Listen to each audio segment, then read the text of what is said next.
Ang ating pag-aaralan, kaalaman na walang pag-ibig, isang mapanganib na kalayaan. Ang layunin po ng ating aralin ay ang ipakita na ang tunay na Kristiyano hindi lamang ginagabayan ng kaalaman, kundi maging ng pag-ibig na nag-iingat sa kapwa upang hindi makapagpatisod.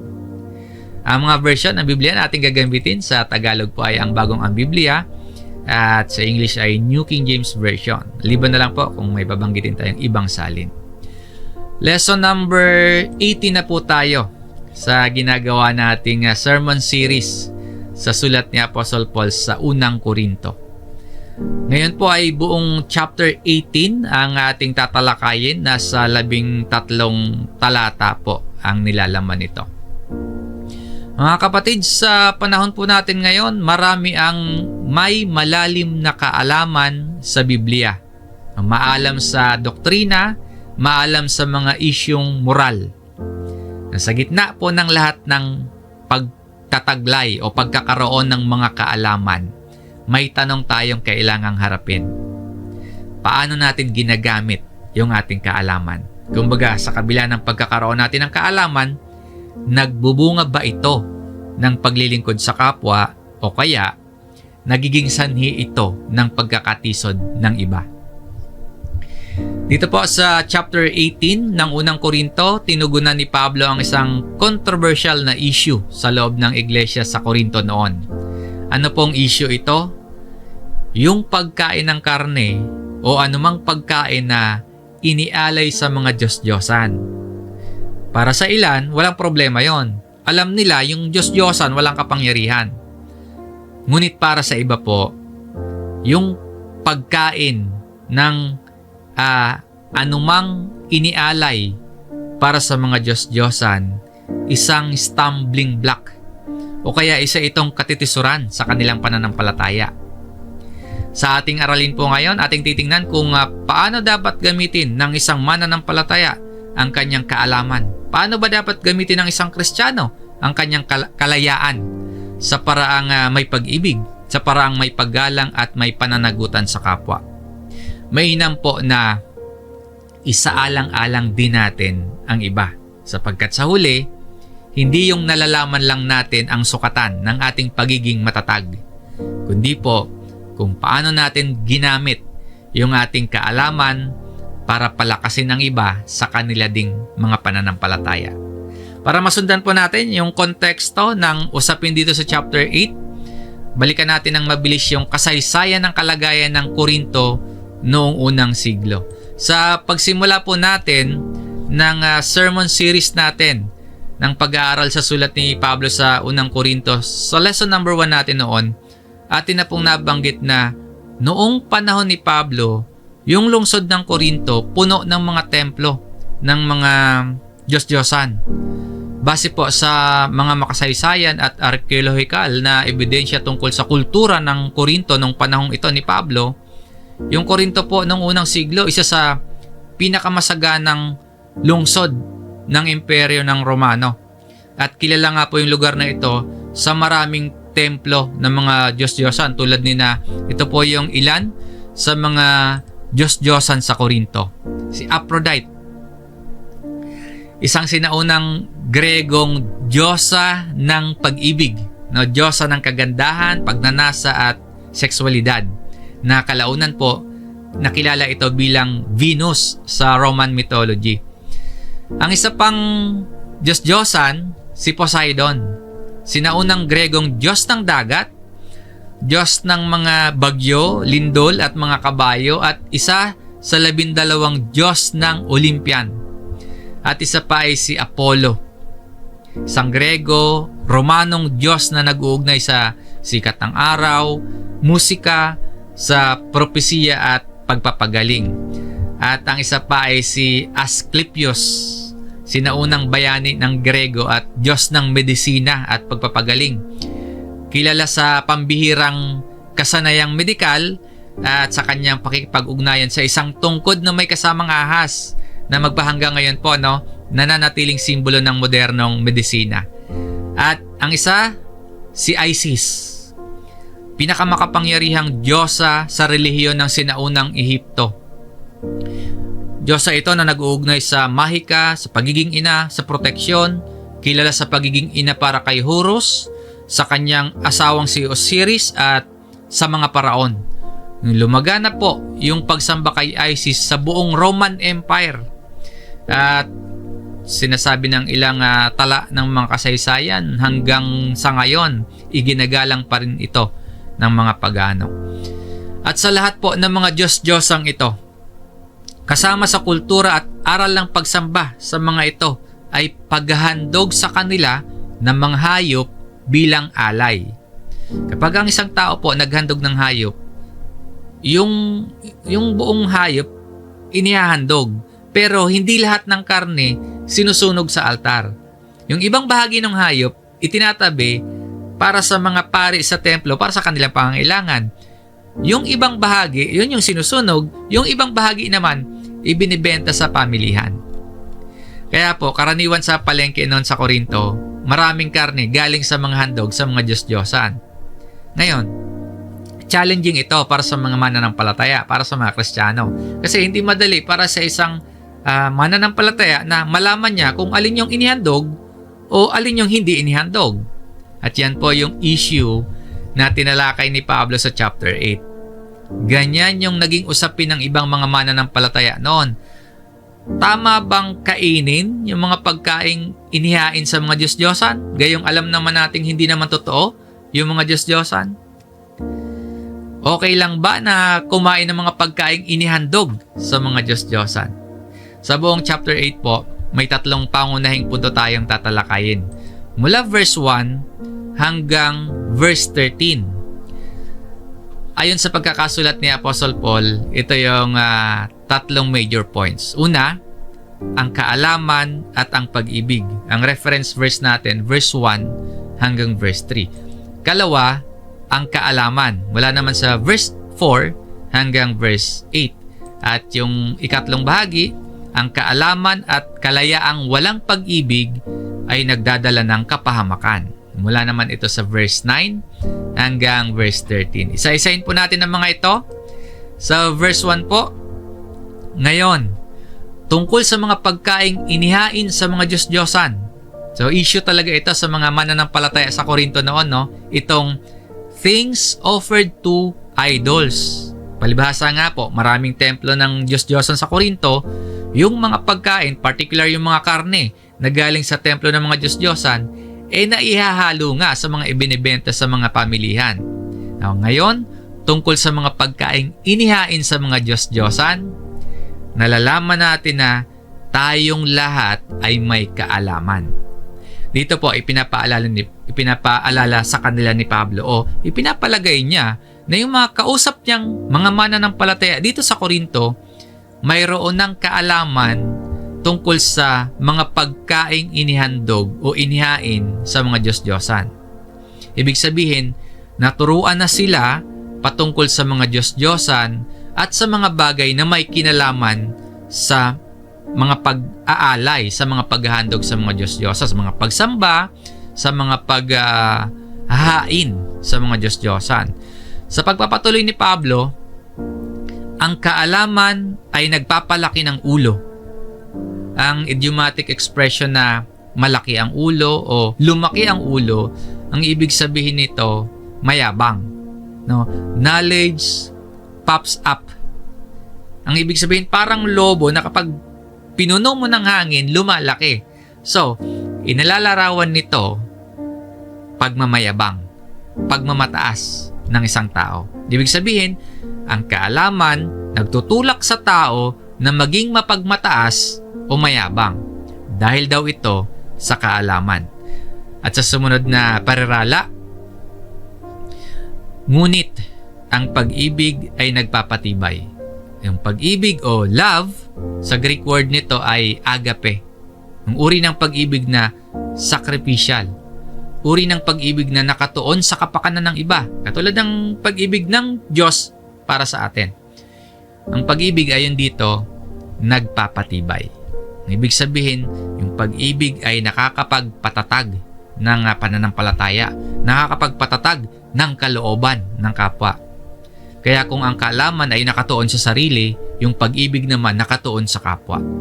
Sa diwang yan, sa pagpapatuloy ni Pablo sa verse 2, kung ang sino man ay nag-aakala na siya'y may nalalamang anuman, ang nag-aakala tumutukoy sa tao na may mataas na tingin sa sarili dahil sa kanyang kaalaman.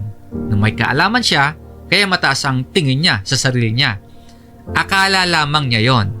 Dahil sa katotohanan talaga, kaunti lang yung kanyang nalalaman dahil marami pa siyang hindi alam. Kaya ang sabi pa dito, hindi pa niya nalalaman ang nararapat niyang malaman. Ito pala talaga yung totoo. Hindi lang kaunti yung alam, no, kundi hindi pa nila nalalaman talaga yung dapat nilang malaman. He knows nothing yet as he ought to know. Kulang na kulang pa sila sa kaalaman. Bagamat marahil ang akala nila may nalalaman na sila o may kaalaman na sila. O akala nila may alam sila. Sa verse 3 sabi ni Pablo, subalit kung ang sino man ay nagmamahal sa Diyos, ang taong ito ay kilala niya. Isang simpleng talata, pero kung susuriin nating mabuti ito ayon sa pagkakalapat ni Pablo sa verse na ito, may napakahalagang katotohanan tayong makikita. Balikan natin yung verse 1. Sabi ni Apostle Paul sa verse 1, ang kaalaman ay nagpapalaki ng ulo, ngunit ang pag-ibig ay nagpapatibay. Yung salitang pag-ibig dito o love, yun nga yung sa agape, na sa Greek word ay agape. Dito naman sa verse 3, yung salitang nagmamahal, no? Sa Greek word niyan ay agapao. So verb ito o action word ng agape. Yung agape, pangalan o noun. Itong agapao, pandiwa, paggawa ng pag-ibig.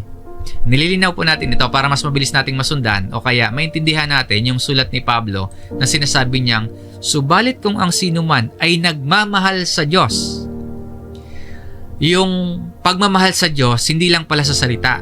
Kasi verb na yung ginamit dito, agapao. Hindi lang sa bibig lang, kundi pagkilos natin sa pagtupad ng mga utos ng Diyos. Ang maituturing po na pangunahing utos ng Diyos para sa mga sumasampalataya na pag-ibig sa isa't isa. Kapag itong pag-ibig ang nawala sa buhay natin, mababaliwala po yung ating pananampalataya. At sinasabi pa dito, ang taong ito ay kilala niya. Meaning po, kapag ang tao ay nagmamahal sa Diyos, ibig sabihin tumutupad sa mga utos ng Diyos, at tayo ay umiibig sa kapatid, tayo nga ay kilala niya o kilala ng Diyos. Ano ibig sabihin ng kilala ng Diyos? Yung salitang kilala dito, hindi lamang po tumutukoy sa pangkaraniwang kahulugan ng salitang kilala na may alam ang Diyos sa atin. Yes, talaga namang nalalaman ng Diyos at nakikilala ng Diyos ang lahat ng bagay at ang lahat ng mga tao, kilala ng Diyos.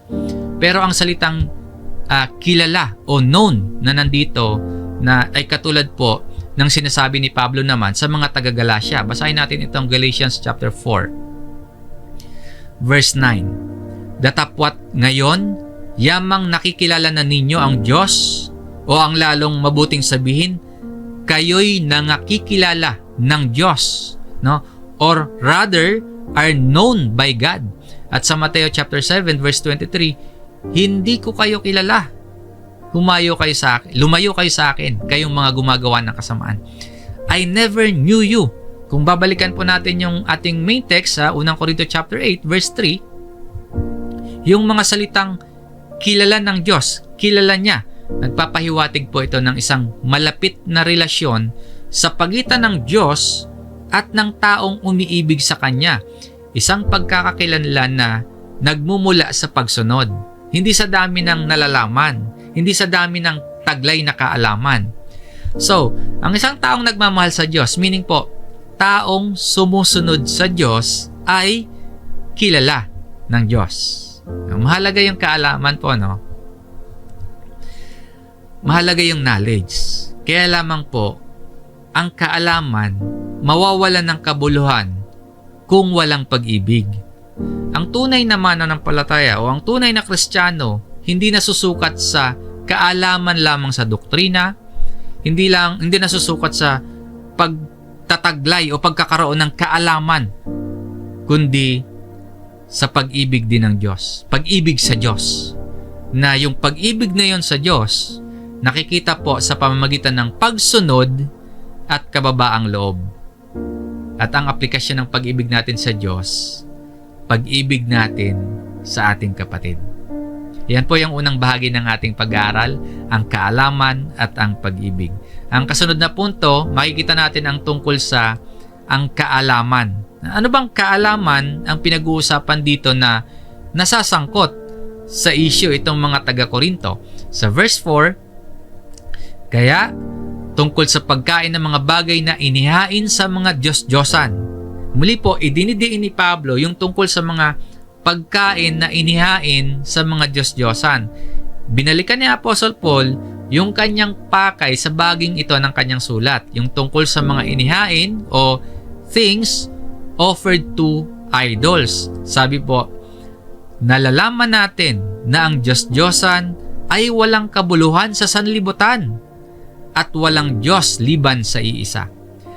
Ang tiyak at partikular na kaalamang tinutukoy ni Pablo, ang mga Diyos-Diyosan po wala talagang kabuluhan. Hindi sila tunay na Diyos. Bakit po? Dahil iisa lamang ang tunay na Diyos. Iisa lamang ang tunay na Diyos na dapat kilalanin at dapat sambahin. Now that there is no other God but one. Sa patuloy na pagpapaliwanag ni Apostle Paul sa verse 5, sapagkat bagaman mayroong mga tinatawag na mga Diyos, maging sa langit o sa lupa, gaya ng pagkakaroon ng maraming mga Diyos at maraming mga Panginoon. Ganyan yung sitwasyon ng sa paganong Gresya at Roma nung panahon na isinulat ito ni Apostle Paul. Marami, tapos iba-iba pa yung tinatawag nilang mga Diyos. Yung Diyos sa langit, Diyos sa lupa, at marami din silang tinatawag na mga Panginoon na kanilang sinasamba. Kaya po, sa Korinto, laganap ang templo ng mga Diyos-Diyosan. At ganyan din yung kulturang pinanggalingan ng mga hintil na naging Kristiyano na kasama na sa iglesia sa Korinto. Sa kasunod na verse, malinaw na inilatag ni Pablo yung dapat na maging paniniwala ng mga Kristiyano. Verse 6, ngunit sa ganang atin ay may isang Diyos, ang Ama, na sa Kanya nagmula ang lahat ng mga bagay at tayo'y para sa Kanya. At may isang Panginoon, si Jesucristo, na sa pamamagitan niya ang lahat ng mga bagay at tayo ay sa pamamagitan niya. Ganito ang kaalaman na taglay ng mga may alam sa Korinto. At tama naman ang ganyang kaalaman. At yan nga din po dapat yung maging kaalaman ng lahat ng mga mananampalataya. Kasama na tayo, gaya natin. Kaya lamang, sa pagpapatuloy po ni Pablo sa verse 7, gayunman, hindi lahat ng mga tao ay nagtataglay ng kaalamang ito. Ibig sabihin, bagamat tama yung sinasabi ni Pablo sa naunang talata sa verse 6 na ang Diyos-Diyosan walang kabuluhan at iisa lamang yung tunay na Diyos, gayon man, hindi lahat ng mananampalataya sa Korinto may ganitong pananaw o may ganitong pagkaunawa. May ilan, lalo na yung mga bagong mananampalataya na dating sumasamba sa mga Diyos-Diyosan, hindi pa ganap yung kanilang kaalaman tungkol sa katotohanang binabanggit dito, tungkol sa tinataglay nilang kaalaman. Kaya po, hindi pa lubos ng malaya yung kanilang budhi. Lalo na pagdating sa pagkain ng mga inihain sa mga Diyos-Diyosan. Kaya ang sabi pa dito, subalit ang ilan na hanggang ngayon ay namihasa sa Diyos-Diyosan. Yung salitang namihasa, nagpapahiwatig ng dati nilang kaugalian o dating karanasan na nakaugat sa pagsamba sa mga Diyos-Diyosan. Yung mga taong ito, dating nasanay sa mga ritual ng paganismo, no, namihasa sa Diyos-Diyosan. Kaya kahit sila po ay tumanggap na kay Kristo, dala pa rin nila yung dati nilang pananaw. Anong pananaw po? Na yung pagkain na inihain sa Diyos-Diyosan may kinalaman pa rin sa pagsamba sa mga Diyos-Diyosan. So ayon dito, ay kumakain na parang isang bagay na inihain sa Diyos-Diyosan. Meaning po, sa kanilang isipan, kapag kumakain sila ng karne na inihandog sa Diyos-Diyosan, iniisip pa rin nila na nakikibahagi sila sa pagsamba sa Diyos-Diyosan. Ibig sabihin, kahit hindi naman totoo sa realidad, dahil wala naman talagang kabuluhan yung Diyos-Diyosan, pero sa kanilang budhi, nagkakasala pa rin sila. Kapag ganyan ang nangyayari, sabi pa dito, at ang kanilang budhi, palibhasa'y mahina, ay nadudungisan. Dahil mahina pa yung kanilang budhi, madali silang makonsensya, madali silang makaramdam ng pagkakasala dahil iniisip nila kumakain sila ng maruming bagay sa harap ng Diyos. Kapag pinilit nilang kumain sa kabila ng kanilang pagdududa, kapag pinilit nilang kumain, nagdududa sila, nadudungisan po yung kanilang budhi. Ibig sabihin, nagkakasala sila sa loob nila mismo. Dahil ginagawa nila yung isang bagay na sa kanilang paniniwala, mali yun. Kumakain sila ng labag sa kanilang pananampalataya. Yan may ibig sabihin. At yung ganitong pangyayari, yung pagkain na labag sa kanilang budhi o pananampalataya, isang kasalanan.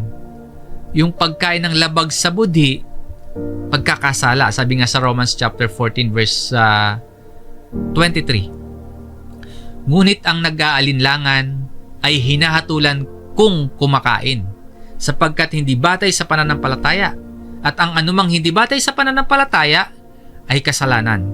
Kaya mga kapatid, kung ang sino man ay nag-aalinlangan sa kanyang pagkain, kung ito ba ay masama sa harap ng Diyos o masamang kainin, makakabuti na wag na lang ituloy yung pagkain. Dahil ito ay kasalanan kapag kumakain na nag-aalinlangan. Ganyan yung issue sa Korinto. Particular sa mga mahihina pa sa pananampalataya. Yung mga mahihinang kapatid sa Korinto, nahahatak silang kumain ng labag sa kanilang budhi. Kasi nakikita nila yung mga matitibay na Kristiyano kumakain ng mga hain sa Diyos-Diyosan. Ipinaliliwanag pa ito ni Pablo or ibibigyan yung liwanag niya pa yan pagdating sa verse 9 hanggang 13. So dito muna tayo sa kasunod. Sa verse 8 sabi po, subalit ang pagkain ay hindi maglalapit sa atin sa Diyos. Ang salitang hindi maglalapit nangangahulugang hindi ito makakaapekto sa ating ugnayan, hindi ito yung pagkain, hindi yan makakaapekto sa katayuan natin sa harap ng Diyos. Ibig sabihin, yung pagkain po, neutral yan.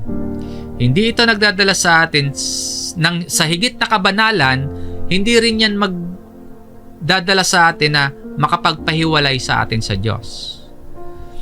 Ang tunay na batayan ng ating pakikipag-ugnayan sa Diyos, pananampalataya at pag-ibig. Hindi kung ano yung kinakain o kung ano yung hindi kinakain. Sabi pa, hindi tayo nagkukulang kung tayo'y hindi kumain. Dito, ipinapakita ni Pablo ang hindi pagkain, halimbawa, pag-iwas sa karne na inihain sa Diyos-Diyosan, hindi naman yun nagpapababa sa ating spiritual na kalagayan. Hindi ka nagiging mas mababa o kulang ka sa pananampalataya kung pinili mong umiwas. Kaya po, kung ang isang kapatid may mahina ang budhi at ayaw kumain, hindi dapat husgahan. O kaya hindi dapat, sa iba kasi lalo sa panahon nila, pinandidirihan. At hindi tayo higit na mabuti kung tayo'y kumain.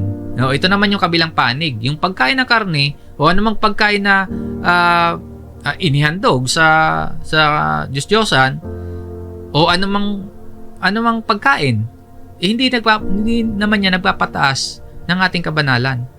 Hindi ibig sabihin na dahil alam mong walang kabuluhan yung Diyos-Diyosan, mas mataas ka na kumpara sa iba o kaya mas malaya ka na kaysa sa mga umiiwas. Ang pakatandaan po natin, ang pagkain o hindi pagkain, hindi yan sukatan ng kabanalan. Kundi yung sukatan po, yung pag-ibig sa kapwa at paggalang sa kanilang budhi. Yan po yung tungkol sa kaalaman o knowledge. Itong ikalawang punto natin sa ating aralin. At sa huling bahagi ng chapter 8, ito yung ikatlo. Ang kaalaman at kalayaang walang pag-ibig ay nagdadala ng kapahamakan. Sa verse 9, subalit mag-ingat kayo, baka ang kalayaan ninyong ito ay maging katitisuran sa mahihina. Yung kalayaan na maaring kainin yung anumang pagkain na inihain man ito o hindi man ito inihain sa mga Diyos-Diyosan, dapat pong pag-ingatan at baka kasi maging katitisuran sa mahihina. Paano nagiging katitisuran sa mahihina? Yung ganon. Sa verse 10, ganito yung paliwanag ni Apostle Paul. Sapagkat kapag nakita ka ng iba na nakikisalo sa pagkain sa templo ng Diyos-Diyosan, ikaw na nagtataglay ng kaalaman, hindi kaya sila maganyak na kumain ng mga bagay na inihain sa mga Diyos-Diyosan, yamang mahina ang kanilang budhi? Ito ay nagtuturo na dapat mag-ingat ang isang Kristiyano na may tamang kaalaman, yung nagtataglay ng kaalaman. Maging maingat sa kanyang mga ginagawa, lalo na kung yung mga ginagawa niya maaring maghikayat sa mga mahihina pa yung pananampalataya at mahina pa yung kaalaman. Baka makapag-encourage na tularan sila yung may kaalaman at gawin yung isang bagay na labag sa kanilang budhi, yung mga budhi ng mahihina pa. Pinapakita ng talata na kahit tama po yung iyong kaalaman, kung ito naman ay nagiging dahilan ng pagkakasala ng iba, ay mali pa rin yan sa harap ng Diyos. Sa verse 11, kaya't sa pamamagitan ng iyong kaalaman, ang tinutukoy ang kaalaman na nagsasabing walang kabuluhan yung mga Diyos-Diyosan. Kaya't walang masama kung kumain ng pagkain inihain sa mga Diyos-Diyosan. Kaya lang yung may kaalamang ito, kung ginamit ng walang pag-ibig yung kaalaman na yon, nagiging sanhi po ng kapahamakan ng iba. Kung yung kaalaman na yon ay ginamit na hindi isinasaalang-alang ang iba, maaring maging sanhi ng kapahamakan ng iba. Sabi po sa kasunod, ay napahamak ang mahina. Ang mahina, yung tumutukoy sa mananampalatayang hindi pagganap, yung pagkaunawa. Dahil sa influence nung mas may kaalaman, yung mahina na-encourage na kumain ng inihain sa Diyos-Diyosan, laban yon sa kanyang budhi. Kaya po, siya ay nagkakasala, siya ay nadadapa sa pananampalataya. Ang kapatid na dahil sa kanya ay namatay, si Kristo. Ito yung last part ng verse 11. No? Ipinapaalala dito ni Pablo yung bigat ng kasalanan. Yung mahina, hindi yan basta tao lamang. No? Mahina ka eh. Hindi dapat itrato ng ganon. Kundi kapatid sa pananampalataya. Isang tao, ito yung alalahanin natin, no? Yung taong mahina pa sa pananampalataya ay isang tao din pong minahal at ipinagkamatayan ni Kristo. Isang tao na inialay ni Jesus yung kanyang katawan. Kaya po, napakalubha na mapahamak siya dahil lamang sa walang pag-ingat na paggamit ng kaalaman, yung taglay na kaalaman at sariling kalayaan.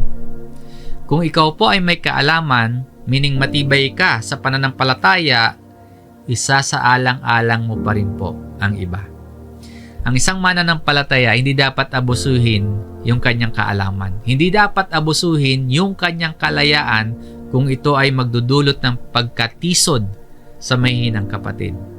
Again, isaalang-alang ang iba. Kasi si Kristo mismo, yung Panginoong Hesus natin, namatay din para sa kanila.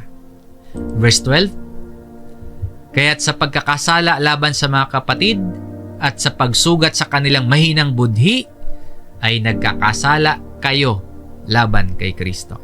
Talatang ito nagtuturo sa atin na yung pagpapabaya sa kahinaan ng kapwa mananampalataya, hindi yan ordinaryo, hindi yan simple, hindi yan maliit na bagay. Kapag tayo ay nakasugat sa mahinang budhi, kasalanan iyon. Hindi lamang pagkakasala natin sa kapatid natin sa pananampalataya, kundi pagkakasala natin laban kay Kristo mismo. Sinasabi dito, you sin against Christ. Kaya ang tunay na kaalaman dapat laging may kasabay na pag-ibig at pag-iingat. Sa verse 13, kaya kung ang pagkain ay nakapagpapatisod sa aking kapatid, kailanman ay hindi ako kakain ng karne upang ako'y huwag makapagpatisod sa aking kapatid.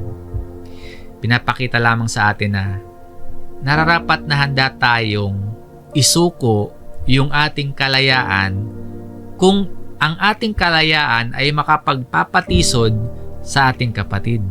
Katulad nito, simpleng kalayaan sa pagkain ng karne.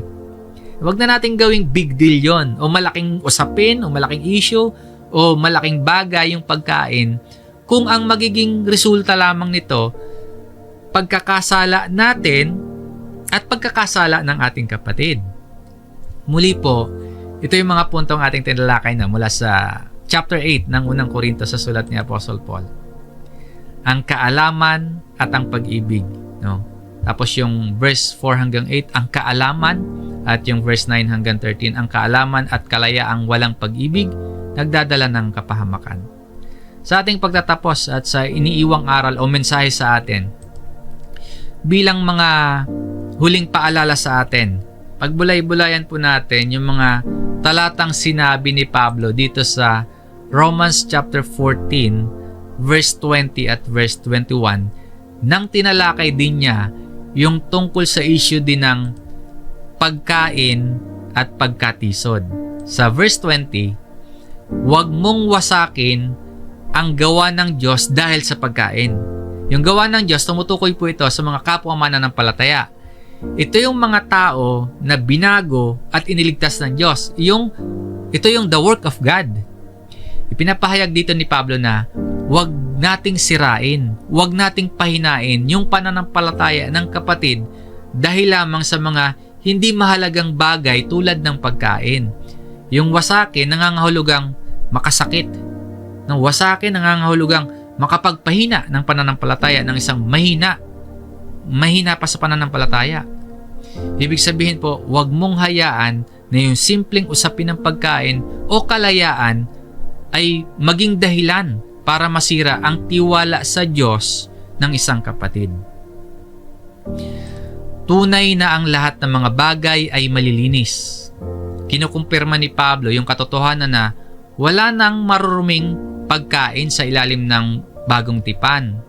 Lahat ng pagkain malinis sa sarili nito dahil nilikha ito ng Diyos at hindi ito nakakapagparumi sa tao sa espiritual na paraan.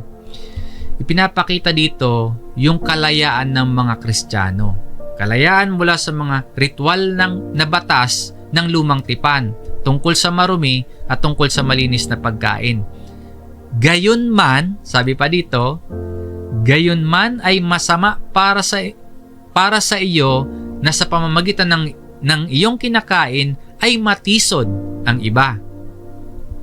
Dito po, binabalanse ni Pablo yung kalayaan, yung pagmamalasakit o yung pagmamahal. Totoo nga na malinis yung lahat ng pagkain. Ngunit, kung ang pagkain mo po ay nagiging dahilan ng pagkakatisod o pagkakasala ng iba, iyon ay masama. Ang matisod, again, nangangahulugan na mahulog sa kasalanan o mawala ng lakas ng loob sa pananampalataya. Kaya po, yung tunay na Kristiyano, hindi lang nag-iisip kung ano yung pinapahintulutan, kundi kung ano din dapat yung makakabuti sa kapwa. Yes, maaaring ipinahintulot na yan sa atin, pero makakabuti ba yon sa ating kapwa? Makakabuti ba yon sa kabuuan? Sa verse 21, mabuti ang hindi kumain ng karne. Sa kontekstong ito, hindi ipinagbabawal ni Pablo yung pagkain ng karne sa pangkalahatan. Katulad din ito ng sinasabi sa unang Korinto sa chapter 8 na kung ang pagkain nakakapagpatisod sa aking kapatid, kailanman hindi na ako kain ng karne upang ako'y wag makapagpatisod sa aking kapatid. Yan yung sabi ni Apostle Paul sa unang Korinto. Ibig sabihin po, mas mainam o mas mabuting piliin ng isang mananampalataya na umiwas sa pagkain kung yung pagkain na yon magiging sanhi ng pagkatisod o magiging sanhi ng pagkahina ng pananampalataya ng iba. Tandaan po natin na hindi lahat ng bagay na pinayagan na ay kapaki-pakinabang. Mas mahalaga yung pagmamahal, mas mahalaga po yung pagmamalasakit sa kapwa kaysa sa paggamit natin ng ating kalayaan ng walang pag-iingat. Sa pagpapatuloy, ni uminom ng alak. Hindi rin naman bawal ang uminom ng alak, ngunit maaari itong magdulot ng tukso o kaya magdulot din ng pagkatisod sa ibang kapatid na may mahinang budhi. Ang punto po, kung ang pag-inom ng alak makapagbibigay ng maling halimbawa o kaya ay makapagtutulak sa iba tungo sa kasalanan, mas mabuting umiwas na lamang. At ang sabi pa dito, ni gumawa ng anuman na ikatitisod ng iyong kapatid. Ito yung pinakapuso ng verse ng talatang ito. Yung salitang ikatitisod sa Greek word ay proskoma. Nangangahulugan na isang bagay na nagiging hadlang o isang bagay na patibong na maaring magpahulog sa kapwa patungo sa kasalanan o pagkakasala. Kaya ang tinutukoy ni Pablo, anumang pagkilos o anumang gawi na nagdudulot ng pagkalito, nagdudulot ng pagkatisod sa pananampalataya ng iba, o nagiging dahilan upang ang mahina sa pananampalataya ay gumawa ng isang bagay na laban sa kanyang budhi. Sa madaling sabi po, may mahalagang mas mahalaga na isipin o alalahanin yung kabutihan ng kapatid kaysa ipilit natin yung ating karapatan o ipilit natin yung ating kalayaan bilang mga mananampalataya. Mga kapatid, hindi masama yung magkaroon ng kaalaman. Ngunit kapag yung ating kaalaman naging dahilan ng pagmamataas natin at nawawala yung ating pag-ibig at tayo po ay hindi naging pagpapala sa iba, kailangan maging maingat tayo, maging mapanuri tayo. Yung tunay na karunungan hindi nasusukat sa dami ng alam, kundi sa lalim ng pag-ibig sa kapwa. Kaya po yung ating kalayaan, kung nagiging sanhi ng pagkatisod ng iba, hindi yan kalayaan. Pagiging alipin yan ng sariling karunungan. Kung yung ating tamang pananaw hindi nagbubunga ng kababaang loob, yung pagkakaroon natin ng knowledge hindi nagbubunga ng kapakumbabaan, isa yang bulag na pagmamataas sa harap ng Diyos. Mga kapatid, ang hamon sa atin ngayon, piliin nating magmahal kaysa maging tama. Piliin nating magpigil para sa ikabubuti ng iba. Piliin nating gamitin yung ating kaalaman hindi para ipagmataas, hindi para ipagyabang, kundi para magtulak ng kapwa palapit kay Kristo.